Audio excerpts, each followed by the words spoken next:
Practice set 1.4 question पहिला, त्यातला question दुसरा. दिलेले जे इक्वेशन्स आहेत हे आपल्याला जे दिले ते नॉन लिनियर आहेत आणि आपण अभ्यास केला आहे की नॉन लिनियर इक्वेशनचे आपण लिनियर कसं करायचं. ठीक आहे. सो आपल्याला अभ्यास झाला आहे तो काय करायचा आहे की बेसिकली आपण बघा लक्षात घ्या, हा 10/x+y जो आहे तो आपण कसा राईट करणार आहे तो नीट लक्षात घ्या. सो 10/x+y याला आपण राईट करणार आहे 10 इंटू 1/x+y. आणि हा जो 1/x+y आहे दिसतं ना, हा याला आपण एक व्हेरिएबल ट्रीट करणार आहे. याला आपण काय म्हणणार आहे, एम नाव देणार आहे. आणि या दोघांचा गुणाकार 10 इंटू एम म्हणजेच आपण काय होणार आहे 10m लिहिणार आहे. येते ध्यानात. सो मग अशा पद्धतीने आपण या सर्व व्हेरिएबल्समध्ये सॉरी इक्वेशन्स काय करणार आहे आपण चेंज करणार आहे. सो ॲन्सर लिहिताना जी गोष्ट दिली आहे ते गिवन गोष्ट म्हणजे काय तुमचं इक्वेशन्स दिलेले ते काळजीपूर्वक लिहा. काय आलं आहे 10/x+y plus 2/x-y which is equal to 4. याला काय म्हणा, एक म्हणा. दुसरं काय सांगितलं तुम्हाला 15/x+y minus 5/x-y which is equal to -2. याला काय म्हणा, 2 म्हणा. ठीक आहे. सो आता काय करणार आहे आपण, हे जे इक्वेशन्स आहेत ते रिराईट करणार. ते कसं लिहिणार आहे आपण बघा 10 इंटू 1/x+y प्लस 2 इंटू ब्रॅकेटमध्ये याला हे ब्रॅकेट करू आपण 2 into 1/x-y which is equal to 4. आणि दुसरं काय लिहिलं आपण 15 इंटू ब्रॅकेटमध्ये 1/x+y मायनस 5 इंटू ब्रॅकेटमध्ये 1/x-y which is equal to -2. ठीक आहे. आता बघा मी मार्क करतो, लक्षात घ्या. 1/x+y आणि 1/x+y आणि दुसरं जे दिसते आपल्याला ते काय 1/x-y आणि 1/x-y. आपण काय करणार आहे, याला एक व्हेरिएबल ट्रीट करणार आहे. याला आपण एम म्हणू, याला आपण एन म्हणू. मग असं म्हणल्यावर आपल्याला नवीन इक्वेशन फॉर्म होईल. हे 10 इंटू एम बरोबर आहे, लक्षात घ्या. हे काय होते 10 इंटू एम म्हणजेच काय होईल आपल्याकडे 10m होईल.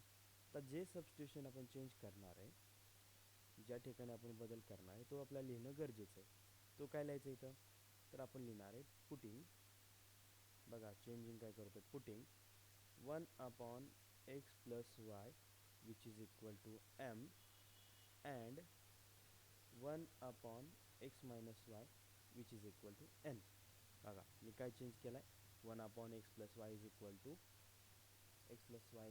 m आणि 1/x-y is equal to n change करणार आहे. हा बदल केल्यानंतर आपल्याला काय कळतं आहे की 10 इंटू m बरोबर आहे into m which is equal to आपलं काय नाही तर 10m होणार आहे. ठीक आहे. सो याचा बदल काय होणार, आपल्याला नवीन इक्वेशन मिळणार आहे 10m plus 2m which is equal to 4. आणि हा जो होणार आहे काय होणार आहे 15m minus 5m which is equal to -2. दिलेलं इक्वेशन हे नवीन असल्यामुळे आपण याला काय म्हणणार आता नवीन नाव देणार आहे. याला 3 म्हणणार, याला 4 म्हणणार. ठीक आहे. आता एक बघा, हा +2n आणि हा -5n ह्या दोघांची चिन्ह अपोजिट असल्यामुळे आपण काय करू की हे दोन व्हेरिएबल कॅन्सल करायचे प्रयत्न करू. म्हणजे ही टर्म जी n वाली टर्म आहे ही टर्म कॅन्सल करायचा प्रयत्न करू, म्हणजे ही टर्म कॅन्सलच करू. त्यासाठी काय करू आपण, या पहिल्या इक्वेशनला याचा जो -5 मधला 5 दिसतोय ना याने मल्टिप्लाय करू आणि सेकंड जे इक्वेशन आहे खालची याला या यांचा असला जो कोएफिशियंट आहे 2 या 2ने मल्टिप्लाय करू. आता जो बदल करणार आहे तो लिहिणं आपल्याला गरजेचं आहे. जो काय करणार आहे मग तो लिहिणं काय करणार आपण मल्टिप्लाय इक्वेशन 3, ठीक आहे,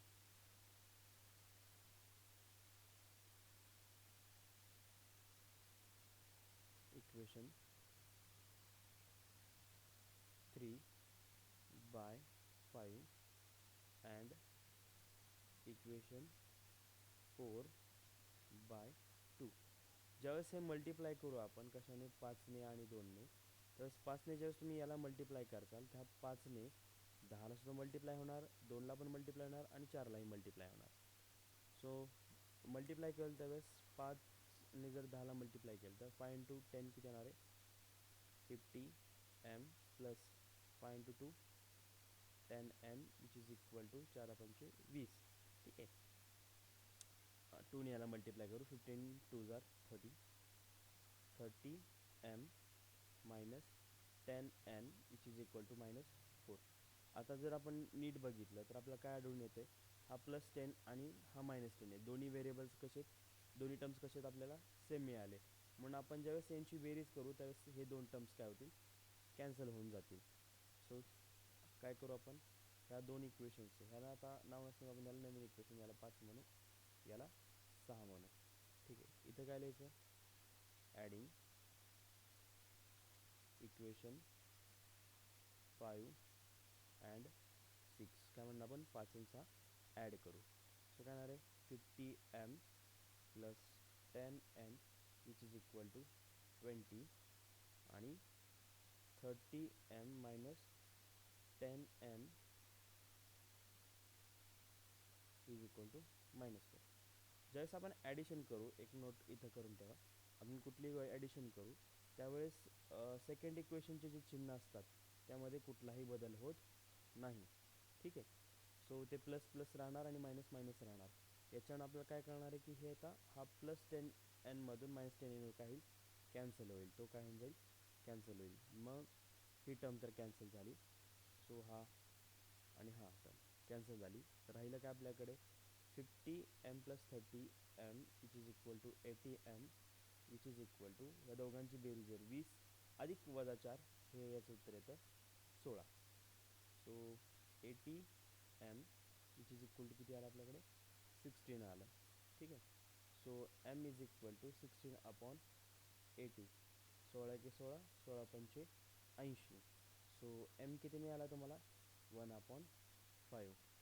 ठीक आहे, तुम्हाला m मिळून गेला. ठीक आहे, म्हणजे काय मिळालं तुम्हाला, एमची व्हॅल्यू मिळून गेली, ती किती आली, 1/5 आली. ठीक आहे, सो 1/5 आली. आता आपल्याला काय करायचं आहे की एनची व्हॅल्यू काढायची. आता एनची व्हॅल्यू कशी काढणार, की या एमच्या व्हॅल्यू, ही जी दिलेली एमची व्हॅल्यू आहे, ठीक आहे, ही व्हॅल्यू कुठल्या तरी वरच्या जे इक्वेशन्स आहेत जे आपल्याला माहिती आहेत, एक्झाम्पल आता हे जे दोन इक्वेशन्स आहेत किंवा हे 3 आणि 4 इक्वेशन्स आहेत, या कुठल्या तरी एका इक्वेशन्समध्ये आपण पुट करणार. बेसिकली आपण तिसरं इक्वेशन बघितलं तर आपल्याला ते काय दिसतंय, लहान दिसतंय, म्हणून आपण ह्या, म्हणजे लहान दिसते याचा अर्थ हे जे कोएफिशियंट्स आहेत ते खूप लहान आहेत, त्यामुळे आपण या इक्वेशनचा वापर करून आपण ते सॉल्व करणार आहे. ठीक आहे, मग हे इक्वेशन पुन्हा एकदा आपल्याला लिहावं लागेल, जे काय आपल्याकडे इक्वेशन नंबर 3 आहे. So 10m plus 2n is equal to 4. ठीक आहे, हे इक्वेशन पुन्हा लिहू, म्हणजे इक्वेशन कुठलं, 3. मग आपण काय म्हणणार आहे, putting m is equal to 1/5 in equation 3. So 3 equation पुन्हा लिहून घ्या, काय होणार आहे, 10m plus 2n which is equal to 4. ठीक आहे, बघा, 10m plus 2n which is equal to 4, हे तिसरं इक्वेशन आहे. ठीक आहे, या इक्वेशनमध्ये आपल्याला कुठली व्हॅल्यू पुट करायची, एमची व्हॅल्यू पुट करायची. एम किती आपल्याकडे, 1/5 आहे. सो 10 इंटू ब्रॅकेटमध्ये, बघा मी कोणाची व्हॅल्यू पुट करतोय, या एमची व्हॅल्यू पुट करतोय, म्हणजे एमच्या जागेवर व्हॅल्यू पुट करणार आहे, जी किती पुट करणार आहे, 1/5 plus 2n which is equal to 4. आता हा 5 न्यूमरेटरला असल्यामुळे 5 1 5, 5 2 10. So 2 into 1 2 which is 2 plus 2n which is equal to 4. आता हा +2 लक्षात घ्या मी काय म्हणतोय ते. ठीक आहे, पुन्हा एकदा लिहितो मी. काय आलं आपल्याकडे इथे 2 plus 2n which is equal to 4. आता हा डाव्या साईडचा +2 ज्यावेळेस उजव्या साईडला जाईल, राईट हँड साईडला जाईल, त्यावेळेस याचं चिन्ह जे प्लस होतं, लीडला काळजी परत लक्षात द्या, चिन्ह नसतं म्हणजे ते चिन्ह असतं प्लस. त्यावेळेस प्लस चिन्ह इकडे जाईल त्यावेळेस ते काय होणार आहे, -2 होणार आहे. सो नेक्स्ट लाईनला काय येणार तुम्ही 2n is equal to 4 - 2. So 2n which is equal to 2, n is equal to 2/2. इकडे मल्टिप्लाय इकडे गेल्यावर डिवाइड बेके बे.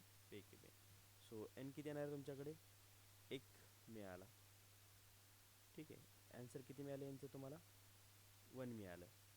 बरं आता इथं येऊन आपल्याला ॲन्सर संपलं का, आपलं सोल्युशन मिळालं का, तर नाही. आपल्याला जे सोल्युशन काढायचं होतं ते सोल्युशन्स म्हणजे आपल्याला काढायची होती एक्स आणि वायचं उत्तर. ठीक आहे, आत्तापर्यंत आपल्याला काय उत्तर मिळालं, एम आणि एन ही व्हॅल्यू मिळाली. एक्स आणि वाय मिळालं का, नाही. मग जी काय मिळालं, ठीक आहे, एम एन एन मिळालं. आणि आपल्याला माहिती आहे की हे कसं काढणार आहे. आपल्याला एक गोष्ट माहिती आहे की आपल्याला काय माहिती होती, वी नो. आपल्याला काय माहिती होतं 1/x + y ची काय लिहिलं होतं आपण, एम लिहिलं होतं. आणि and 1/x - y which is equal to काय लिहिलं होतं, एन लिहिलं होतं. ठीक आहे, सो एमची व्हॅल्यू आपल्याला माहीत होती, जी किती होती आपल्याकडे, काय होती 1/5. आठवते ना, 1/x + y is equal to एमची व्हॅल्यू होती 1/5. म्हणजे आपण काय केलं, या एमच्या ठिकाणी एनची व्हॅल्यू पुट केली. आलं ना. सिमिलरली अँड एनच्या ठिकाणी एनची व्हॅल्यू पुट करायची, जी किती होती आपल्याकडे 1 आली होती. आता आपण एक बाजू पूर्ण सॉल्व करू, नंतर दुसरी बाजू सॉल्व करू. आता हे 5 इथे डिवाइडला आहे, इकडे गेलं काय होईल, मल्टिप्लाय होईल, बरोबर आहे. So 1 × 5 which is equal to, आणि एक्स + वाय हे डिवाइडला आहे, ते इकडे गेलं काय होईल, मल्टिप्लाय होईल. 1 इन ब्रॅकेट एक्स + वाय होईल. सो हे इक्वेशन आले 5 is equal to x + y होईल. हे नीट रिराईट करू, x + y is equal to 5 आपल्याला मिळून जाईल. आता हे मिळालेलं नवीन इक्वेशन असल्यामुळे याला आपण नवीन नाव देऊ, याला आपण काय म्हणू, 7 देऊ. आता इथं हे जे डिवाइडला इकडे गेलं मल्टिप्लाय होईल. 1 इज इक्वल टू इकडे गेल्यानंतर तो x - y bracket into 1, so which is equal to x - Y. हे नीट रिराईट करू तर काय होणार आहे, x - y which is equal to 1. हे आपल्याला नवीन इक्वेशन मिळून जाईल, त्याला आपण 8 म्हणू. आता बघा, हे दोन जे इक्वेशन्स आहेत मी मार्क करतो बघा, हे नवीन इक्वेशन्स मिळाले आपल्याला. ठीक आहे, आता आपल्याला काय करणार आहे, एक्स आणि वायची व्हॅल्यू काढायची असेल तर आपल्याला हे दोन इक्वेशन्स सॉल्व करावं लागतील. आणि हे दोन इक्वेशन्स बघितल्यावर आपल्याला काय कळतं आहे की इथं +y आहे, इथं -y आहे. ज्यावेळेस आपण ह्या दोन इक्वेशन्स ॲड करू, त्यावेळेस हे +y आणि -y काय होतील, कॅन्सल होऊन जातील. म्हणून आपण काय लिहिणार इथं, ॲडिंग इक्वेशन 7 अँड इक्वेशन 8. ठीक आहे, दोघांची बेरीज केली तर आपल्याला काय होणार आहे, x + y which is equal to 5 plus x - y which is equal to 1. ठीक आहे, आता काय होणार आहे, इथं बघा, हा जस ॲडिशन करू त्यावेळेस हा +y आणि हा -y काय होणार आहे, कॅन्सल होऊन जाणार आहे. ठीक आहे, सो मग x + x काय होणार आपल्याकडे इथे 2x which is equal to, आणि 5 + 1 किती होणार आहे, 6 येणार आहे. सो काय मिळणार आपल्याला 2x which is equal to 6 मिळून जाणार आहे. आता इथे 2 मल्टिप्लाय असले इकडे गेलं काय होणार आहे, divide n is equal to 6 / 2. त्यात उत्तर काय मिळेल, बेत्रिक 6. So n is equal to किती मिळालं, सॉरी n नाही आपल्यासाठी ते आपल्याला किती दिलं, x, इथं x. ठीक आहे, आपल्याला उत्तर काय मिळालं, x किती मिळालं आपल्याला +3 मिळाला. ठीक आहे, आता आपल्याला कशाची व्हॅल्यू काढायची आहे, वायची काढायची. मग आता हे काय करायचं, हा एक्स जो आहे तो आपल्याला जे राहिलेले जे इक्वेशन होते या कुठल्या तरी इक्वेशनमध्ये पुट करून आपण व्हॅल्यू काढणार. आपण हा एक्स 7व्या इक्वेशनमध्ये पुट करून ॲन्सर काढू. काय लिहिणार मग आपण इथं, पुटिंग x = 3 इन इक्वेशन 7. किती इक्वेशनमध्ये पुट करू, 7व्या इक्वेशनमध्ये पुट करू. ठीक आहे, काय आपल्याकडे x+y इक्वेशन काय होतं, x+y = 5. आता आपल्याला काय करायची, एक्सची व्हॅल्यू पुट करायची आहे या इक्वेशनमध्ये. सो एक्सच्या ठिकाणी आपण एक्सची व्हॅल्यू पुट केली तर काय होणार आहे आपल्याला बघा. आता हे +3 आहे, ज्यावेळेस इकडे जाईल त्यावेळेस काय होणार आहे, ते मायनस होणार आहे. y = 5 - 3 होणार आहे. सो 5 3 गेले उरले किती, 2. सो सो वायचं आन्सर किती मिळालं आपल्याला, 2 मिळून गेलं. म्हणजे आपल्याला काय मिळालं, जे आपलं अपेक्षित उत्तर होतं ते मिळून गेलं. जे काय होतं आपल्याला एक्स आणि वायची ॲन्सर काढणं. म्हणजेच काय, फायनल ॲन्सर लिहून टाका. देअरफॉर दी सोल्युशन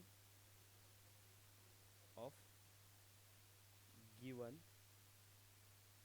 इक्वेशन्स काय राहणार तुमचा, x = 3 अँड y =